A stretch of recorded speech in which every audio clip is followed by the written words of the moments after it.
Salut à tous et bienvenue sur la Pause Actu, je suis Maxime Angrevelin et aujourd'hui je vais vous parler du Royaume-Uni. Le pays a ébranlé le monde il y a un petit peu moins d'un an avec la décision du Brexit. Les British ont claqué la porte à l'Union Européenne. L'ancien Premier ministre, David Cameron, avait fait de ce référendum un plébiscite. Devant sa défaite, il démissionne et donne la patate chaude à Theresa May, la nouvelle Première ministre. Même si elle n'est pas favorable au Brexit, elle décide malgré tout de suivre l'avis du peuple. L'article 50 a été invoqué le 27 mars 2017, permettant au pays de quitter l'Union Européenne.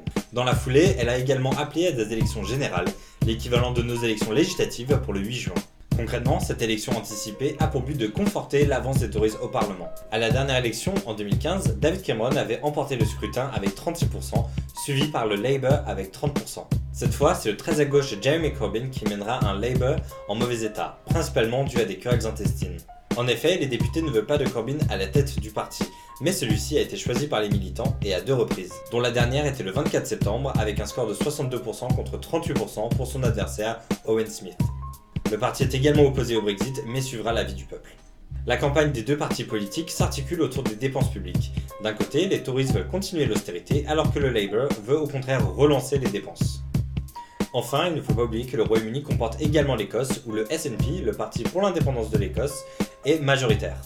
En 2015, ce déferlement jaune dans le nord du pays a privé le Labour de nombreuses circonscriptions, et donc de députés, rendant leur élection quasi impossible dans une Angleterre profondément conservatrice. Le SNP, mené par Nicola Sturgeon, entend bien faire entendre la voix de l'Écosse qui a voté massivement contre le Brexit. Sur fond d'agenda personnel, elle souhaite rendre l'Écosse moins assujettie au Royaume-Uni et à terme rendre l'État indépendant. Les élections se déroulent ce jeudi et les sondages donnent les conservateurs largement gagnants avec 44% des voix, suivis par le Labour avec 36%.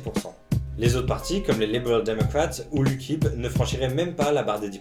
En Écosse, le SNP devrait ramasser 43% des voix, largement devant les conservateurs et le Labour à 25%. Enfin, il faut parler du mode de scrutin qui diffère de celui en France.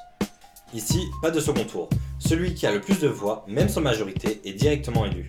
Exemple, en 2015, les Tories ont reçu 36% des votes, mais ont gagné 50,9% des sièges du Parlement. L'UKIP, qui avait reçu 12,6% des voix, n'a eu au final qu'un seul siège. A l'inverse, le SNP avait recueilli 4,7% des voix, mais pèse 8,6% du Parlement. Rendez-vous ce jeudi pour voir si Theresa May a réussi son pari.